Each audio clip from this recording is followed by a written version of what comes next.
வணக்கம் தமிழர்களே. இன்றைக்கி நம்ம எதை பற்றி பேச போகிறோம் அப்படின்னா, தாவேகா தலைவர் டெல்லி சென்று வந்துள்ள தாவேகா தலைவர் விஜய், அதாவது சிபிஐ விசாரணைக்கு வருமாறு சம்மன் அனுப்பியிருந்தாங்க. அந்த சம்மனுக்காக அதை மரியாதை கொடுத்து அந்த சம்மனுக்கு ஒரு பதில் கொடுக்கும் விதமாக டெல்லி சென்று சிபிஐ கிட்டத்தட்ட 3 மணி நேரத்துக்கு மேலே விசாரணை. இவர் டெல்லி போகிறாரு, சிபிஐ விசாரணையில் விசாரணைக்காக ஆஜராகிறான்றது விஷயம். ஆனால் இங்கே இருக்க ஊடகம் அது எப்படி திரித்து வெளியிடுறாங்க, அது வழக்கம் போல் தமிழ்நாட்டில் எது நடந்தாலும் பாஜக தலையீடு இல்லாமல் நடக்காது, பாஜக இதை செய்கிறது அதை செய்கிறது என்பதை போல் இந்த மாதிரி சிபிஐ இது ஏற்கனவே கரூர் சம்பவத்திலேருந்தே அதை பேசிக்கிட்டு இருக்கிறாங்க.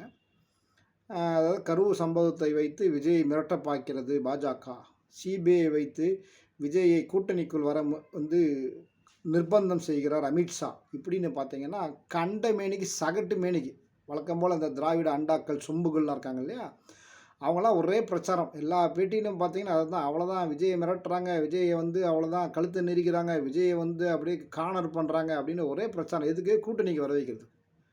அடே அறிவு கட்ட முண்டாங்களா, சிபிஐ விசாரணை கேட்டதே விஜய் தான். தாவேகா தான் கரூர் சம்பவத்துக்கு தமிழ்நாடு காவல்துறை விசாரித்தா நீதி கிடைக்காது, நியாயம் கிடைக்காதுன்னு சொல்லிட்டு சிபிஐ விசாரணை கோரியதே தாவேகா தான். இப்போ சிபிஐ விசாரணை கோரினவங்களுக்கு தெரியாதா? நம்மளும் அழைப்பாங்க, ஏன்னா நம்மளும் அதில் முக்கியமான பங்கு. அவர் விஜய் இல்லைனா அந்த கூட்டமே கிடையாது. அவர் தான் நம்பர் 1 என்ன சொல்கிறது, மோஸ்ட் வாண்டட்ற மாதிரி நம்பர் 1 அவர் தான். அக்யூஸ்டு கிடையாதுங்க, நம்பர் 1 அக்யூஸ்ட் நினச்சிக்காதீங்க. அவரெல்லாம் அந்த கூட்டமே கிடையாது. அந்த கூட்டம் நடக்கிறது முழுக்க காரணம் அவர் தான். அப்போ அவரை கூப்பிட மாட்டேன், அவருக்கு தெரியாதா? ஸோ இந்த அடிப்படை அறிவு கூட இல்லாமல், அடிப்படை அறிவு இருக்கும், இதை மறைத்து மடைமாற்றுவதற்காக பார்த்தீங்கன்னா வழக்கம் போல் பொய் பிரச்சாரம். என்னன்னா இதில் இன்னொரு விஷயம், இதே கூட்டம் தான், இதே திராவிட கூட்டம், இதே சொம்புகளும் அண்டாக்களும் கரூர் சம்பவத்துக்கு முன்னாடி வரைக்கும் என்ன சொல்லிக்கிட்டு இருந்தாங்க, பாஜகவின் பி டீம் விஜய் சொல்லிக்கிட்டு இருந்தாங்களா இல்லையா, பிரச்சாரம் பண்ணாங்களா இல்லையா? அப்போது பி டீமாக இருக்கிற ஒருத்தரை ஏன்டா மிரட்டணும்? அப்படி மிரட்டி தான் கூட்டணிக்கு வர வைக்கணும், அவர் ஏன்டா பி டீமாக இறக்கணும்? அதாவது பாஜக தான் விஜய் பி டீமாக இறக்குச்சுன்னு கரூருக்கு முன்னாடி வரைக்கும். ஸோ பி டீமாக இறக்கிட்டாங்கல்ல, அப்போ கூட்டணிக்கு வர வைக்கணும்ல. அப்போ கூட்டணிக்கு வாப்பானா வந்துட்டு போகிற, நீ பி டீமாக இருந்தது போதும், நீ நடித்தது போதும், ஸ்லீப்பர்ஸ் எல்லாம் இருந்தது போதும், நீ கூட்டணிக்கெலாம் வந்துட மாட்டாரா? இல்லை ஏதாவது லாஜிக், அடிப்படை லாஜிக் தான் இருக்கா? ஸோ தொடர்ந்து இவங்க வேலை என்னென்னா, இந்த மாதிரி பொய் பிரச்சாரம் செய்வதையே தங்களோட தலையாய கடமையாக வைத்து கொண்டு இங்கே செயல்பட்டு கொண்டு இருக்கும் ஊடகங்கள் எல்லாம் யோசித்து பாருங்கள்.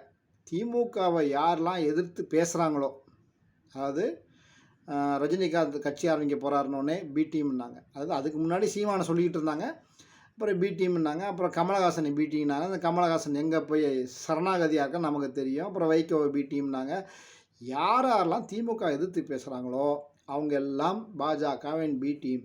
இதில் ஒருபடி மேலே போய் திருச்சி வேலுசாமின்னு ஒருத்தர், காங்கிரஸை சேர்ந்த ஒரு பழுத்த மூத்த அரசியல்வாதி, காமராஜர் பார்த்து அரசியலுக்கு வந்தவர், அவர் திமுக எதிராக பேச ஆரம்பிச்சோன்னே அவர் பாஜக கைக்கூலின்ட்டாங்க.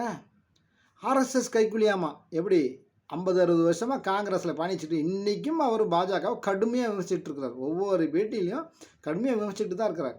தலையிலனா அவர் பாஜகலாம் வரமாட்டார். அவரையுமே இன்றைக்கி பார்த்தீங்கன்னா சங்கியாக்கிவிட்டாங்க. ஸோ மக்களே தெளிவாக சிந்திங்க. இவங்க வேலையே பொய் செய்தி பரப்புறது தான். சிந்திச்சு 2026 தேர்தலில் நான் எப்போவுமே சொல்கிறதான், திருப்பி சொல்கிறேன், அதிமுக தலைமையிலான தேசிய ஜனநாயக கூட்டணிக்கு வாக்களித்து இந்த திராவிட மாடல் ஆட்சியை பணிவன்போடு வீட்டுக்கு அனுப்புமாறு தாழ்மையுடன் கேட்டுக்கொள்கிறேன். நன்றி, வணக்கம். பாரத் மாதா கி ஜெய்.